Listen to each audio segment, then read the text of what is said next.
I'm begging you, give me more serval destiny.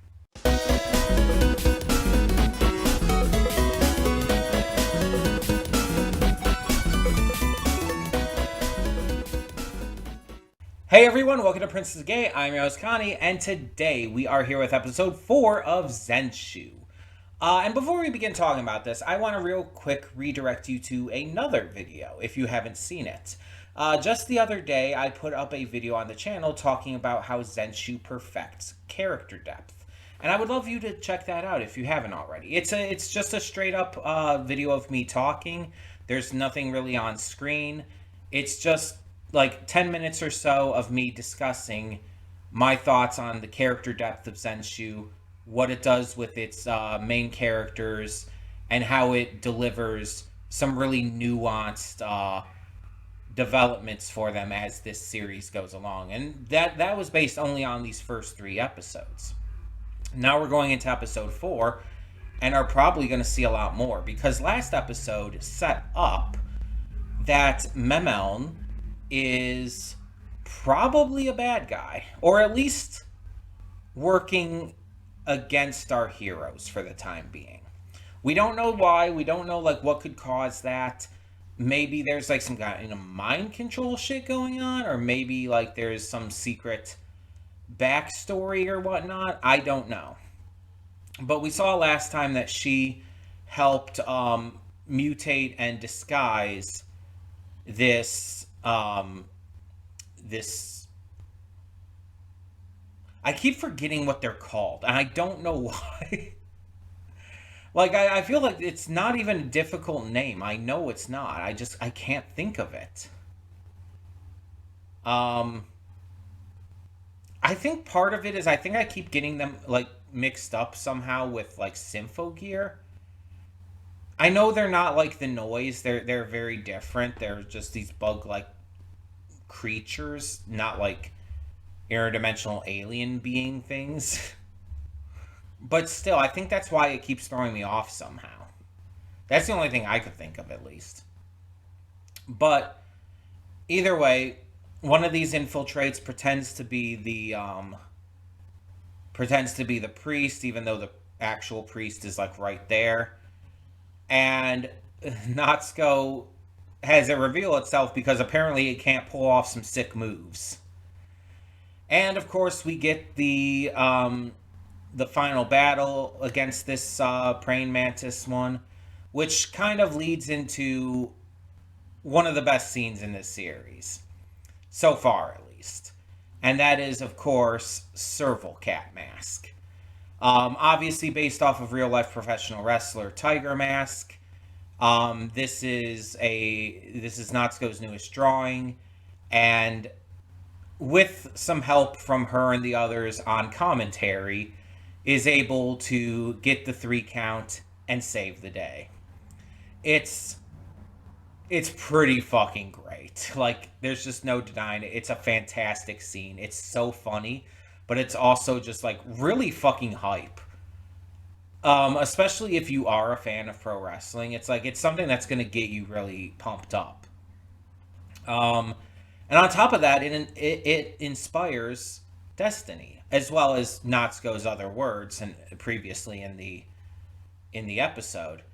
Destiny is inspired to kind of forge her own path, not being taken in as the next wife of that fuckface.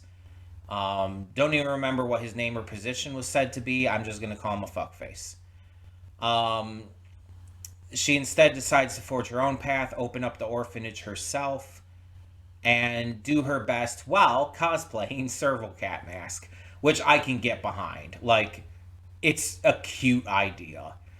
The fact that she found this inspiration because of Serval Cat Mask, that she found him to be like just this beacon of like hope, and so now she's emulating him by wearing the mask and the outfit herself. It's just super cute.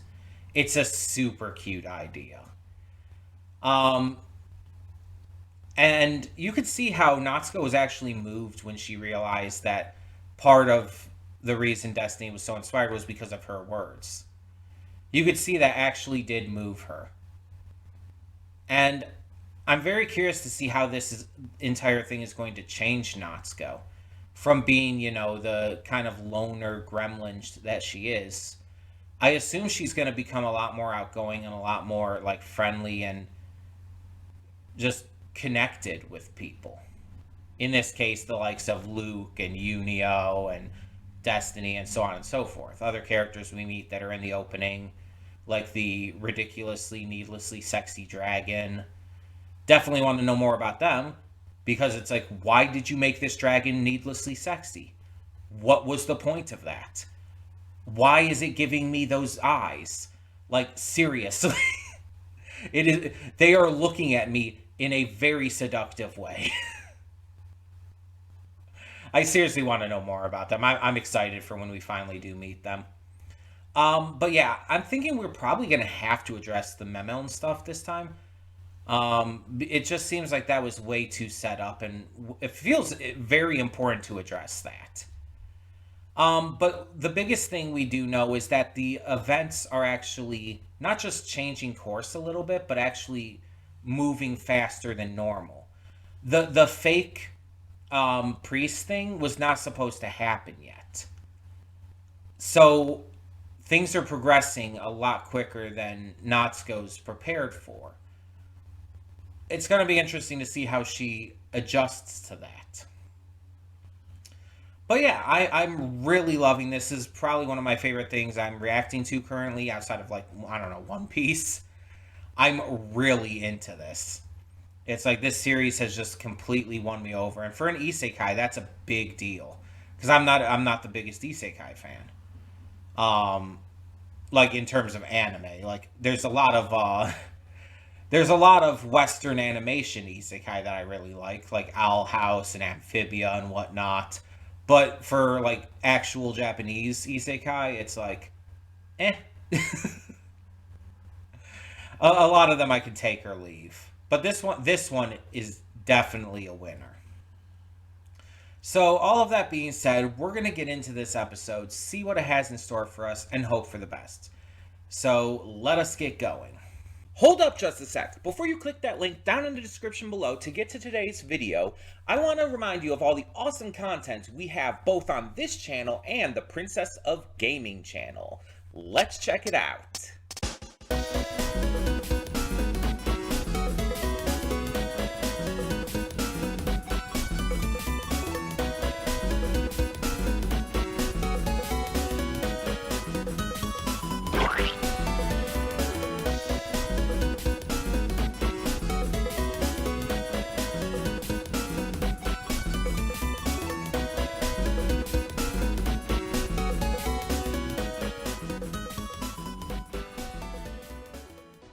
And we are back, and we'll begin with spoilers in 3, 2, 1, now. So we find out why Memeln was affecting the voids, why she was, like, a traitor, and why she clearly was trying to summon the ultimate void. And it all kind of came down to loneliness, crippling loneliness and depression. She and the other members of the choir had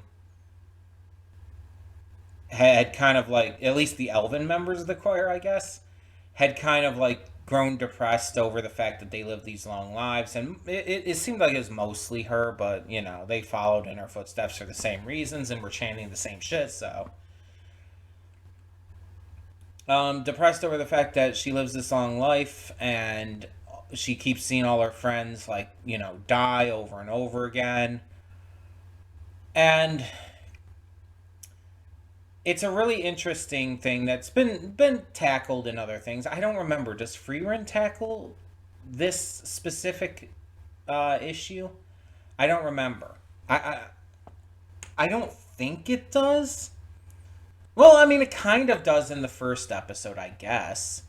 With the fact that Freerun, gets really, really upset and starts crying because she realized how much she cared for her friends and realized she never really gave the time to really learn about them as much as she would have liked.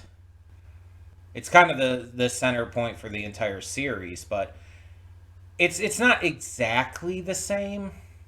It's not like it's done a little differently. But either way, either way, it's a really interesting premise here, and it makes sense as a reason for her to be going through all of this. We also see Luke's reaction to all this being like just extremely empathetic and like sad for her, which is great to see because it shows his character. And I mean, we already knew he was a good guy, but we're really seeing it here. Like, we're really seeing how empathetic and caring he is. And in the end, the way that Natsuko figures to actually stop Mameln is to charm her with an idol singer from the first anime project she ever worked on. And it ends up charming literally the entire choir, like men, women, doesn't matter. They're all just in love with this idol singer, and that's really funny to me. That it's just like this idol singer is just so hot and everything that just everybody falls in love with him. It's like, hey, fair enough.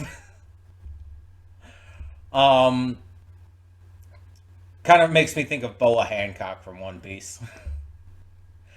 But yeah, it's a fun scene, and the message of the song obviously is a big deal.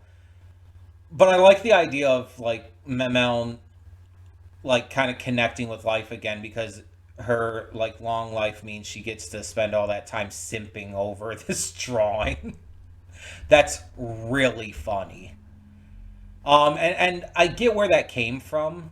Like I was kind of confused at first, but I get where that came from now because it's like earlier in the episode, um, Natsuko called her a, an ultimate void stan, and I think it was like thinking back to that. It's like that she came up with this idea. It's like, all right, sure.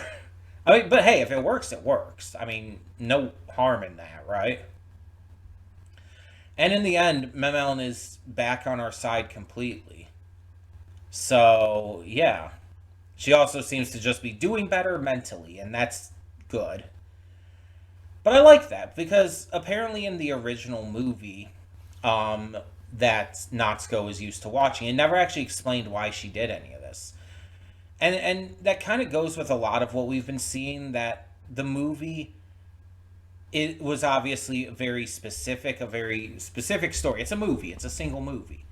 But with this world being a full fledged, nuanced world, there's a lot more that's going to be in here, and a lot more that's going to be happening and going to be explained um, than you would see in the movie. But yeah, like having that kind of big reveal in a movie, it's like, oh, this character who you thought was your friend the entire time ended up being a bad guy, but it's very clear there was some other reason, but it never explains it. It's like that writing seems off. Um, but yeah, we got the reason here, and it's very heartfelt. I'm just I'm a little surprised this was resolved so quickly. I was thinking this was going to be at least like maybe a couple episodes. But, I mean, no harm as long as it was done well. And I think it was done well. This is probably. This might be my least favorite episode, though. I'm just going to be honest here. And I'm not saying that as if it's bad, because it's not. It's still like a 9 out of 10 at the least. It's just. Memeln is not my favorite character because she hasn't had much time and like focus to be my favorite character. And if I'm being honest, this episode didn't do enough for me in regards to that. I did like the depth it gave to her with her reasoning and everything, but I feel like if this were a two-parter, it would allow for a lot more time and depth to be added that would have made it just work a little bit better for me. As much as I love this series, I will acknowledge its flaws when they happen. But it was still good. It was still really damn good. Just because it's not as good as it could have been doesn't mean it was bad. I feel like a lot of people need to learn that. But yeah, I really enjoyed this still. And I'm excited to see what we do next, because I assume there's still quite a bit to do in terms of fighting the voids, which that we didn't even really get in this episode. I assume there's still a lot of other stuff we're gonna have to come across. There's other characters in the opening we still haven't met, like the seduction eyes dragon. It's like, what is happening there? Yeah, a lot of curiosities, a lot of interests, and I'm hoping to continue enjoying this for as long as it goes. So let me know your thoughts down below. No spoilers as always. And for now, I'm Connie and I'm signing off. See y'all next time.